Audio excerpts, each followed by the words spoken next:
Hi friends, இன்னைக்கு ஒரு சூப்பரான ஒரு ரெசிபி தான் பார்க்க போறோம். முருங்கைப்பூ பொரியல் எப்படி பண்றதுன்னு பார்க்கலாம். முருங்கைப்பூல யாரெல்லாம் பொரியல் செஞ்சு சாப்பிட்டுருக்கீங்கன்னு சொல்லுங்க. முருங்கைப்பூ வந்து பாத்தீங்கன்னா அப்படியே பாலில் கொதிக்க வச்சு சாப்பிட்டாலே நல்ல டேஸ்டா சூப்பரா இருக்கும். முருங்கைப்பூல நிறைய ஹெல்த் பெனிஃபிட்லாம் இருக்கு. இன்னைக்கு முருங்கைக்கீரையை வச்சு சூப்பரான பொரியல் எப்படி பண்றதுன்னு பார்க்கலாம். நம்ம கிளீன் பண்ணிக்கலாம். நான் வந்து பாத்தீங்கன்னா இந்த கோம்போட வந்து அப்படியே மரத்துல இருந்து உடைச்சிட்டு வந்திருக்கேன். ஸோ இந்த பூ மட்டும் வந்து பாத்தீங்கன்னா அப்படி தனியா எடுத்துக்கலாம். அது ஈஸியாக இருக்கும். அந்த பூ மட்டும் வந்து பார்த்தீங்கன்னா இது மாதிரி தனியாக எடுத்துக்கலாம் ஃப்ரெண்ட்ஸ். முருங்கைப்பூ பாருங்கள், சூப்பராக வந்து பார்த்தீங்கன்னா அந்த கோம்புலாம் இல்லாத அழகாக க்ளீன் பண்ணியாச்சு. இது வந்து பார்த்தீங்கன்னா நம்ம அலசி எடுத்துக்கலாம் தண்ணியில்.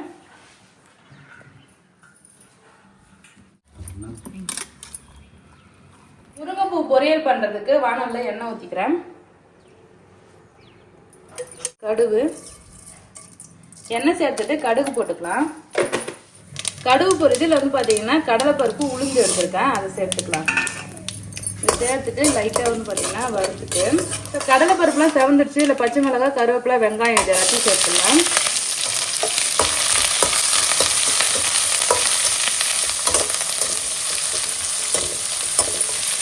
ஆனியன் நல்லா இது மாதிரி கண்ணாடி பதத்துக்கு வந்து பார்த்தீங்கன்னா வதங்கின உடனே நம்ம க்ளீன் பண்ணி வச்சுருக்க பூ வந்து சேர்த்துக்கலாம். இது தண்ணியில் நல்லா அலசி வச்சுருக்கேன்.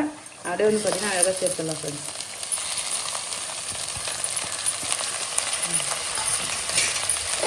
முருங்கைப்பூ சேர்த்து நல்லா வந்து மிக்ஸ் பண்ணிக்கலாம்.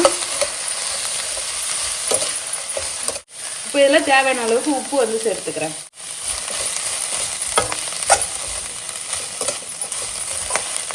முருங்கைப்பூ வந்து பார்த்தீங்கன்னா அப்படியே வதக்கிட்டு இந்த தண்ணிலாம் ஊற்றி வேக வைக்க தேவை. லைட்டாக வந்து பார்த்தீங்கன்னா இந்த தண்ணி தெளித்து விட்டு அப்படியே வந்து பார்த்தீங்கன்னா மூடி போட்டு வேக வச்சாலே வெந்துடும் ஃப்ரெண்ட்ஸ். லைட்டாக இப்படி தண்ணி மட்டும் தெளிச்சுக்கலாம். தெளிச்சுட்டு நல்லா கிண்டி விட்டு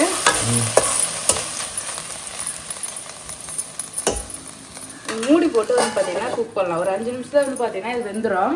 ஸோ தண்ணி ட்ரை ஆயிடுச்சுனாலும் கொஞ்சம் கொஞ்சமாக தண்ணி தெளிச்சு வந்து பார்த்தீங்கன்னா அழகாக மூடி போட்டு வேக வச்சு எடுத்தோம்னா சூப்பராக வந்து பார்த்தீங்கன்னா ரெடி ஆகிடும். முருங்கைப்பூ வந்து பார்த்தீங்கன்னா சூப்பராக வெந்துடுச்சு இங்கே பாருங்க. ஸோ நல்லா வந்து பார்த்தீங்கன்னா அது அழகாக வெந்து வந்துடும். நம்ம மூடி போட்டு வேக வச்சதே இங்கே பாருங்க ஃப்ரெண்ட்ஸ். ஸோ இப்போ வந்து பார்த்தீங்கன்னா இதில் ஃபைனலாக தேங்காய் பூ துருவி வச்சுருக்கேன். தேங்காய் பூ சேர்த்துட்டு அடுப்பு வந்து பார்த்தீங்கன்னா நம்ம ஆஃப் பண்ணிடலாம். ஸோ தேங்காய் பூ சேர்த்து ஜஸ்ட் மிக்ஸ் பண்ணி விட்டாலே போதும். அந்த சூட்லேயே வந்து பார்த்தீங்கன்னா தேங்காய் பூ வந்து வெந்துடும். சூப்பரான முருங்கைப்பூ பொரியல் ரெடி. சூப்பராக ஹெல்த்தியான ஒரு முருங்கைப்பூ பொரியல் வந்து ரெடி ஆகிடுச்சு.